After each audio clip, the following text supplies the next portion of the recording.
ಅದಾದಮೇಲೆ ಸರ್ ಈಗ ಎಲ್ಲೋ ಒಂದು ಕಡೆ ಒಂದು ಸ್ಟಾರ್ಟ್ ಆಗಬೇಕಂದ್ರೆ ಎಲ್ಲೋ ಒಂದು ಕಡೆ ಒಂದು ಚಿಗುರು ಅಂತ ಶುರು ಆಗುತ್ತೆ, ಒಂದು ಅಭಿನಯ ಅನ್ನುವಂಥದ್ದು, ನಟನೆ ಅನ್ನುವಂಥದ್ದು. ಅದಾದಮೇಲೆ ಅದು ಹೆಮ್ಮರವಾಗಿ ಬೆಳೀತಾ ಹೋಗುತ್ತೆ. ಸೊ ಬರ ಅನ್ನೋಂಥ ಒಂದು ಸಿನಿಮಾ ನಿಮಗೆ ಸಿಗುತ್ತೆ ಆ ಟೈಮಲ್ಲಿ. ಸೊ ಹೆಂಗೆ ಶುರು ಆಯಿತು ಅಲ್ಲಿ ನಿಮಗೆ ಆ ಜರ್ನಿ ಅನ್ನುವಂಥದ್ದು? ಸರ್ ಅಲ್ಲಿ ಏನಾಯ್ತು, ನಮ್ಮ ಬೀದರಲ್ಲಿ ಅಲ್ಲೇ ಶೂಟಿಂಗ್ ಆಗಿದೆ. MS ಸತ್ಯ ಅವರು ಡೈರೆಕ್ಟ್ರು, ಹೌದು. ರಾಮಸ್ವಾಮಿ ಅಂತೇಳಿ ಕವಿಯವರು, ಅನಂತ್ ನಾಗ್ ಅವರು ಹೀರೋ, ತೆಂಡೂಲ್ಕರ್ ಅಂತೇಳಿ ಹೀರೋಯಿನ್ ಅವರು. ನಾನು ಇಲ್ಲೂ ಬಳ್ಳಾರಿಯಲ್ಲಿ ನಾಟಕ ಕಂಪ್ನಿಯಲ್ಲಿದ್ದೆ. ಇದ್ದಾಗ ಅಲ್ಲಿ ಊರಿಗೆ ಬಂದಾಗ ಮತ್ತೆ ಸಿನಿಮಾ ಮಾಡ್ತಾಯಿದ್ರು ನೋಡಿ, ಏನಾದ್ರು ಅವಕಾಶ ಸಿಗ್ಬೋದು ಅಂತ ಮೂರೇನೋರು ಹೇಳಿದ್ರು.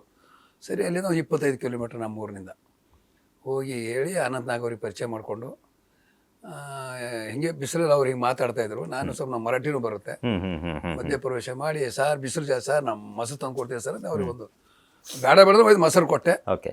ಕೊಟ್ಟು ಮರುದಿವಸ ಬಂದು ಎಷ್ಟು ಗಂಟೆಗೆ ಸರ್ ಟಿಫಿನ್ ಮಾಡ್ತೀವಿ 7-7:30 ಅಂತ ತಂದು ಕೊಟ್ಟಿದ ತಕ್ಷಣ ಅವರು ಪರಿಚಯ ಮಾಡಿಸ್ಕೊಟ್ರು. ಯಾರು ಇದು ಮೊಸರು ತಂದಿದ್ದು ಅಂತ. ಏನು ಅವ್ರು ಯಾರು ವಿಜಯನಾಥ್ ಅಂತೇಳಿ ಕಲಾವಿದರಂತೆ ಸರ್. ನಮಗೆ ತಂದು ಚೆನ್ನಾಗಿದೆ ಮೊಸರು, ಚೆನ್ನಾಗಿದೆ ಇಲ್ರಿ ಅಂತ. ಸರ್ ನಮ್ಮ ಅಜ್ಜಿ ಮನೆಯಿಂದ ಇಲ್ಲಿ ನಮ್ಮ ತಾಯಿ ತವ್ರ ಮನೆ ತಂದು ಕೊಟ್ಟೆ. ಅವಾಗ ಅವ್ರು ಅನಂತ್ ನಾಗಲ್ಲ ಸರ್, ಒಂದು ಕಲಾವಿದ ಒಂದು ಯಾವುದೋ ಒಂದು ಪಾತ್ರ ಕೊಡಿ ಸರ್. ಇದೆ ಕೊಡ್ತೀನಿ, ಒಂದು ನಾಳೆ ನಾಡ್ದು ಬರ್ತೀನಿ ಸರ್. ಮತ್ತು ಅವತ್ತೇ ಏನಾಯಿತು ಅಂದರೆ ಅವ್ರಿಗೊಂದು ಈ ಮನೆ ಸುಡೋ ಸೀನು ಇದು ಲೊಕೇಶನ್ ಬೇಕು ಅವರಿಗೆ, ಊರು ಹೊರಗೆ ಇರಬೇಕದು. ಅವರು ಮಾತಾಡ್ತಾಯಿದ್ರು ಅವರು ಅನಂತು ಮತ್ತು ಇವತ್ತು ಲೊಕೇಶನ್ ಸಿಕ್ಕರೆ ಮನೆ ಸುಡೋ ಸೀನ್ ಮಾಡ್ಬೋದು, ಬಟ್ ಲೊಕೇಶನ್ ಗೊತ್ತಾಗ್ತಾ ಇಲ್ಲ, ನಮಗೆ ಯಾರು ಪರಿಚಯ ಇಲ್ಲ. ಅದು ನಾನು ಸ್ವಲ್ಪ ರಂಗಭೂಮಿನಲ್ಲ ಸರ್, ಅದು ಏನು ಬೇಕು ನಿಮಗೆ? ಏನಿಲ್ಲ ಇವರು ಒಂದು 5-6 ಮನೆ ಕಟ್ತೀವಿ, ಮನೆಗೆ ಬೆಂಕಿ ಹತ್ತದೆ, ಆ ಉರಿದ್ರು ಕೂಡ ಯಾರಿಗೆ ತೊಂದರೆ ಅಂಥ ಜಾಗ ಬೇಕು ನಮಗೆ. ಅಲ್ಲಿಂದ ಒಂದು 16 ಕಿಲೋಮೀಟ್ರ್ ಮೈಲಾರ ಅಂತೇಳಿ, ಖಾನಾಪುರ ಅಂತ, ಮೈಲಾರ ಮಲ್ಲಣ್ಣ ಅಂತೇಳಿ.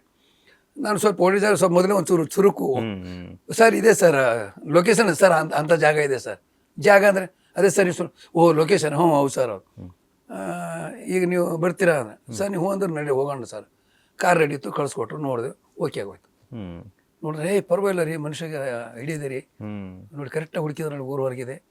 ಮತ್ತು ಹಿಂಗೆ ಬೆಂಕಿ ಹಿಂಗೆ ಇಟ್ಟರೆ ದೂರ ಊರು ಕಾಣಿಸುತ್ತೆ. ಓಕೆ, ವೈಟ್ ಶಾರ್ಟಲ್ಲಿ ಕ್ಯಾಮ್ರಾ ಇಟ್ಟರೆ ಕಾಣಿಸುತ್ತೆ. ಈ ಕಡೆ ಮಾಡಿದ್ರೆ ರೋಡ್ ಇದೆ, ಬಸ್ ಇದೆ, ಎಲ್ಲ ಅನುಕೂಲ ತಕ್ಕಂಗಿತ್ತು. ನಮಗೆ ಗೊತ್ತಿರೋದು ನಾವು ಇದೇದು ಬಿಟ್ಟರೆ ಇನ್ನೇನು ಗೊತ್ತಿಲ್ಲ.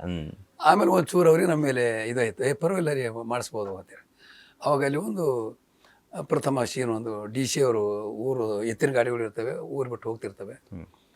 ಹೋಗುವಾಗ ಅಲ್ಲೇನಾಯಿತು, ಎತ್ತಿನ ಗಾಡಿ ಹೋಗ್ಬೇಕಾದ್ರೂ ಕೂಡ ಇವರು ಊರು ಬಿಟ್ಟು ಹೋಗ್ಬೇಕಾದ್ರೆ ಬಡವ್ರ ಥರ ಹೋಗ್ಬೇಕು, ಊಟ ಇಲ್ಲ ನೀರಿಲ್ಲ ಅಂತ.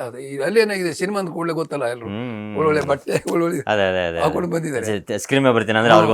ಇದು ಅಂತಿಲ್ಲ. ಅವ್ರು ನನಗೆ ಹೇಳಿದ್ರು ನಮ್ಮ ಜೊತೆ ಇರ್ತೀನಿ ಸರ್, ನಮಗೂ ಖುಷಿ ಅಲ್ವಾ ಡಾಕ್ಟರ್ ಜೊತೆ ಇರೋದಂತೆ. 1-1.5 ಗಂಟೆ ಶೂಟಿಂಗೇ ಇಲ್ಲ, ಗಾಡಿ ನಿಂತು ಸಾಲ ಒಂದು 15-20 ಗಾಡಿ. ಸರ್ ಏನಕ್ಕೆ ನಿಲ್ಸಿರಿ? ಬಿರಾದರೆ ಊರು ಬಿಟ್ಟು ಹೋಗ್ಬೇಕಾದ್ರೆ ಬಡವ್ರ ಥರ ಹೋಗ್ಬೇಕು, ಇವರೆಲ್ಲ ಹೊಸ ಅಂಗಿ ಮಕ್ಕಳಿಗೆ ಗುಡ್ಸ್ಕೊಂಡು ಬಂದರೆ ಇದು ಹೆಂಗೆ ಮಾಡೋದು ಸೀನು? ನಾವು ಹೇಳ್ತಾ ಇದ್ದೀವಿ, ಅವ್ರಿಗೆ ನಾವು ಹೇಳಿದ ಅರ್ಥ ಆಗ್ತಾ ಇಲ್ಲ. ಅವ್ರಿಗೆ ಏನು ಮಾಡೋದಿದು? ಒಂದು ಗಾಡಿ 10-20 ಗಾಡಿಗಳು ಹೆಂಗೆ ನಾವು ಸರ್ ಏನಾಗಬೇಕು ಹೇಳಿ ನೀವು ಅಂದರೆ? ಏನಿಲ್ಲ ಬಿರೋದು, ನಮಗೆ ಅವೆಲ್ಲ ಹೊಸ ಬಟ್ಟೆ ತೆಗೆದು ಹಳೆ ಬಟ್ಟೆ ಹಾಕೊಂಡ್ರೆ ಸೀನ್ ಮಾಡ್ಬೋದು ಅಷ್ಟೇ, ಇನ್ನೇನಿಲ್ಲ. ನಮ್ಮ ಬೀದರ್ ಭಾಷೆ ಬೇರೆ ಇದೆ, ಅದು ಅವ್ರಿಗೆ ಅರ್ಥ ಆಗಿಲ್ಲ. ಆಮೇಲೆ ನಮ್ಮ ಭಾಷೆಯಲ್ಲಿ ಎಲ್ಲ ಹೇಳಿದೆ, ಎಲ್ಲರೂ ನೀವೇನು ಹೊಸ ಅಂಗಿ ಹಾಕಿರಿ, ಅವೆಲ್ಲ ತೆಗಿರಿ, ಹೊಸ ಅಂಗಿದ ಆಮೇಲೆ ಬರುತ್ತಂತೆ, ಹಳೆ ಅಂಗಿ ಹಾಕೋರಿ ಅದ ಟಕಟಕ್. ಕೋಳಿ ಇದ್ದು ಮ್ಯಾಲೆ ಕೋಳಿ ಏನೋ ಮೇಕಿಲ್ಲ, ಎಲ್ಲ ಯಾವ ತೆಗಿಸ್ರ ಕೋಳಿ ಮೇಕಿದ ಆಮೇಲೆ ಅಂತೆ. ಅವ್ರಿಗೇನು ಬರೋಲ್ಲ ತಿಳಿಸಿ ವ್ಯಾಕರಣ ಮಾಡಿಸ್ಬೇಕಂತ ಹೇಳ್ಬಿಟ್ಟೆ. ಸರಿ ಬಿಟ್ಟು ಆಗೋಯ್ತು. ಅದು ಆದ್ಮೇಲೆ ಅವ್ರೇನಂತ ಪರವಾಗಿಲ್ಲ ರೀ ಮನುಷ್ಯ. ಆದ್ಮೇಲೆ ಒಂದು ಚಿಕ್ಕ ಡೈಲಾಗ್, ಅಲ್ಲಿಂದ ಶುರು ಆಯ್ತು ಸರ್.